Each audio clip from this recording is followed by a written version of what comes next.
Hello, everyone. Welcome back to Fluent Vibe Podcast. I'm Ria. And I'm Ethan. Let me ask you a question. Have you ever watched an English video and understood almost everything? Have you ever listened to a podcast and felt confident? Maybe you've practiced speaking alone in your room. And everything felt smooth. The words came easily. The sentences sounded natural. Your confidence felt strong. But then something happened. A real person started talking to you in English.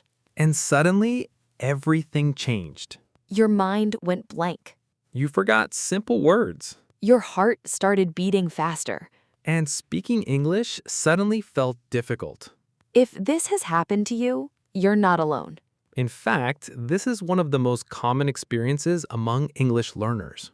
And today, we're going to discover exactly why it happens. Let's begin. Ethan, why does English feel easy when we're alone, but difficult around people? Because when you're alone, you're only managing one task. Your English. Exactly. But when another person answers the conversation, your brain suddenly has a lot more work to do. Like what?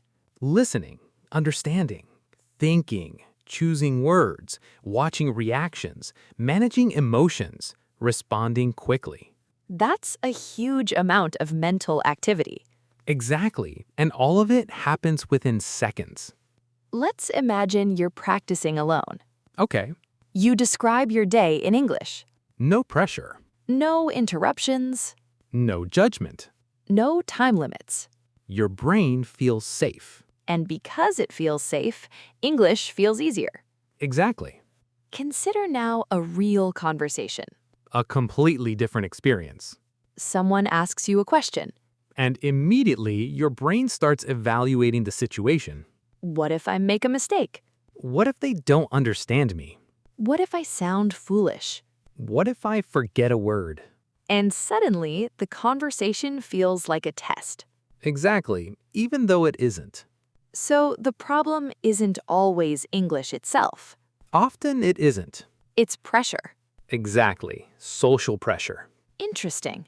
Many learners think, my English becomes worse around people.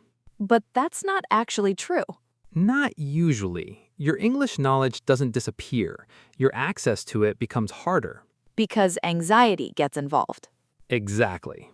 Let's talk about anxiety, because this seems important. Very important. When you feel nervous, your body enters a heightened state of alertness.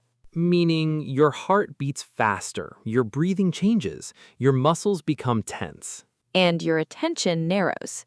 Exactly. The brain becomes focused on possible threats. Such as embarrassment.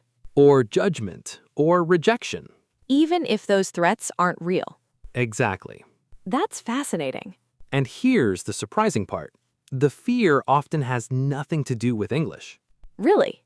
Many learners aren't afraid of grammar mistakes. They're afraid of what those mistakes might mean. Meaning? They fear looking unintelligent, looking inexperienced, looking different. So the real fear is social. Very often, yes. Let's imagine two situations. Okay, In the first situation, you're talking to yourself. no pressure. In the second situation, you're speaking in front of 5 strangers. Much more pressure.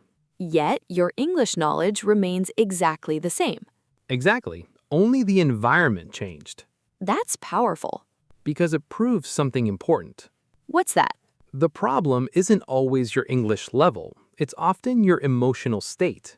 And perhaps that's why some learners feel confused. Very confused. Because one day they speak beautifully alone, And the next day, they struggle during a conversation, which makes them think they're not improving. when actually they're experiencing normal psychological pressure.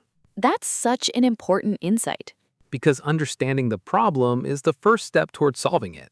In the next part, we'll explore why confident speakers stay calm around people, how social pressure affects memory and fluency, and the mindset shift that makes conversations feel natural instead of stressful.